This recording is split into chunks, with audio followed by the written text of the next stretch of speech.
be reading. I am Rosa Parks.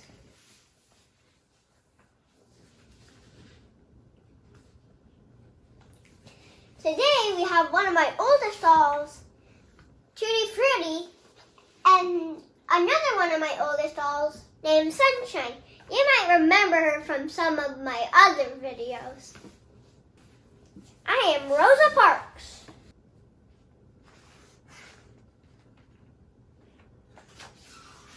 I am Rosa Parks. Growing up, I was small for my age. I was sick a lot too, since we didn't have money for a doctor. But that didn't mean I was weak. When I was 11, as I was walking home from school, a boy on roller skates came zipping by and shoved me. He thought I'd be an easy target. To his surprise, I turned around and pushed him back. I knew fighting was wrong, but I didn't want him picking on me again. His mother saw what happened. She was mad that I pushed him. But you know what made her even madder? I was black and her son was white. She immediately started yelling. No question, it was scary, but my mother and grandfather taught me to respect myself and to expect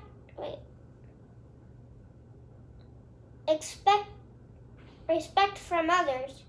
So instead of backing down, I stood my ground and calmly but firmly I explained I wasn't just standing up to that mom or even to the boy on roller skates. I was standing up for myself. After that, the boy and his mom never bothered me again. Still, it was hard to change things. Sometimes it can take a long time. Back then, if you were black, you were treated unfairly just because the color of your skin. You weren't allowed to live in the same neighborhood as a white person, eat in the same restaurant, ride in the same elevator, or use the same bathroom. You couldn't even drink from the same water fountain. One was marked for whites, the other for colored. When I was little, I used to wonder if white tasted different from colored water. I even wondered if colored water came in lots of colors. But it didn't. The only difference was I had to walk outside or even down the block to get mine. Of course, it wasn't just about water fountains. This is my school, a small old wooden building with one room and one teacher for all of us. Everyone from the 5-year-olds to 6th graders were stuffed in that one room. There were no windows, desks, and barely any books.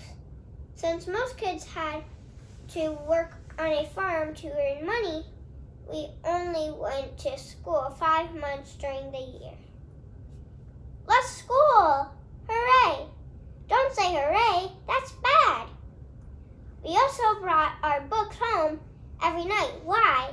Because we were worried that folks who hated the color of our skin would burn down our school. Now, here's the school for kids who were white. Notice the difference?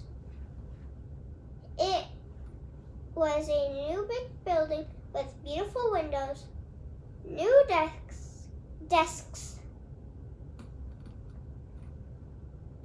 and plenty of books, plus a playground. They went to school 9 months out of the year since they weren't working in the fields like we were. Now can we say hooray? There's no hooray about this. Also, if you're black, you had to walk to school. If you were white, you got to take a bus. The worst part was when I'd walk home with my brother, the kids on the bus would throw trash at us. It made me feel horrible.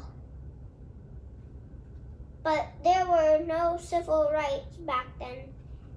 The only solution was to move off the road. And really, what kind of solution is that? As I got older, things didn't change much. There's no room in here, lady. One winter I was waiting for the local city bus. If you're black, you had to ride in the back. If you're white, you got to row up in the front. On that day, the back of the bus was packed. But there were plenty of seats in the front. I was just trying to find a place to sit, but I entered through the front door of the bus. What do you think you're doing? You need to get off and use the back door. Whites can only come in the front. But I'm already in. I tried to explain that there was no room to get in through the back. The driver didn't care. He wanted me off the bus. He grabbed me by the coat sleeve. I dropped my purse near the front door to pick it up. I sat in the front seat, a white seat. It made the driver madder than ever. That's it, get out. Get off my bus. That's what he called it, my bus. As if it were his. The bus wasn't his, though. It belonged to all of us. Still, that afternoon, the bus driver got his way. He kicked me off. But I promise you, that wasn't the last time I'd face the bus driver. See you soon. Yes, you will. Tell me what happened next. From there, in addition to working as a seamstress, I started working to change things for the NAACP. We fought for fair laws and made sure that people's stories were heard. Need a lift? No thanks. I also stopped using the colored water fountains. I'd rather go thirsty than be treated so poorly. It was the same with the separate elevators. Instead of riding them, I'd take the stairs. But for a real change, even I didn't know what was coming. It was the end of a busy Thursday. I was 42 years old, and on the bus going home. This time I was sitting in the first row of seats that were allowed for black people. There was one man next to me and two women across from me. It was the same driver from before, the exact same one from all those years earlier. At the third bus stop, a few white people got on, filling the rest of the empty seats. There was one person left standing, so the driver told those of us in my row, "Let me have those seats." At first, none of us moved, but when he asked again, "Y'all better make it light on yourselves and let me have those seats." The other three people got up. I stayed right where I was. Flying over to a window, I thought what he was demanding. He wanted to take my seat away. He wanted to give it to that man. And why? Come on, get up. Because I was black and the man was white. I knew that the rule said But I also knew in my heart that's not how you treat people.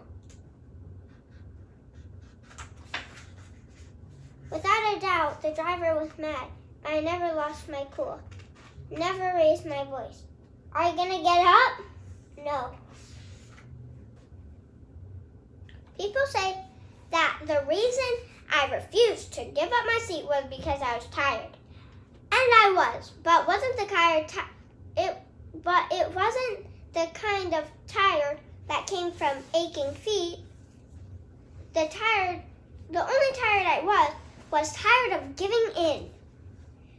Well, I'm going to have you arrested. You may go on and do it so.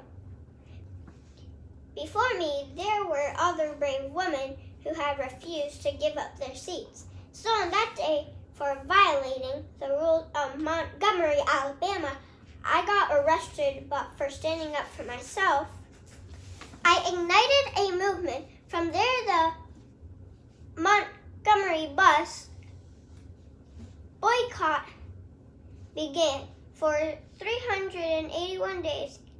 That's well over a year. All the blacks in the city and even a few whites refused to ride the public buses. But if you don't use all the buses, we'll go out of business. Then maybe you should think about changing your rules. Finally, the rules were changed. Public buses were no longer allowed to separate people based on the color of their skin. That was only the beginning. Eventually, we were allowed to drink from the same water fountains, ride the same elevators, and yes, go to the same schools. In the Declaration of Independence, Thomas Jefferson wrote that we are all created equal. Finally, the nation was starting to act like it. Now can we say hooray? Soon, we're close. Of course, that didn't mean the fight was over. There were thousands of other people just like that bus driver. But after hearing how I didn't give up my seat, there were now thousands more people just like me. Together, inspired and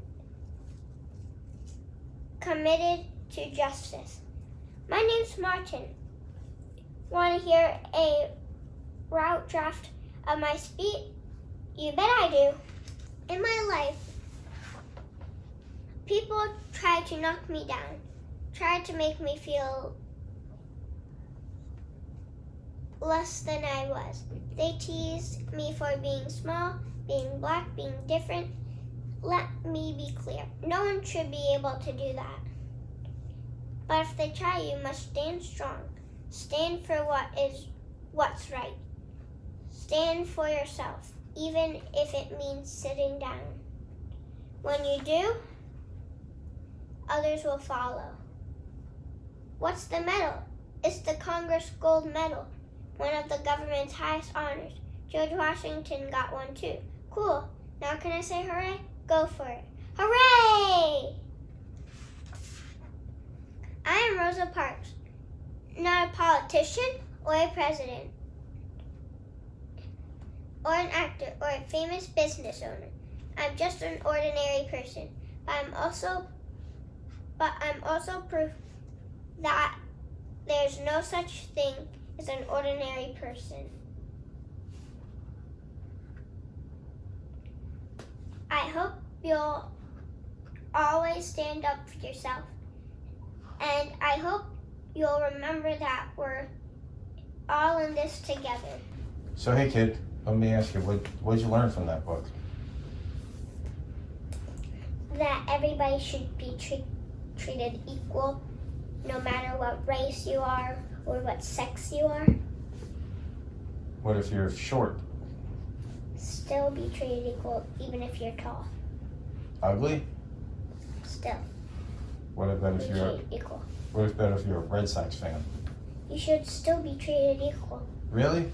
Yes. That's a great story. Thank you for that story time. You're welcome. Bye, subs. Don't forget to subscribe, like my videos. If you're watching this on Facebook or my website, comment down below.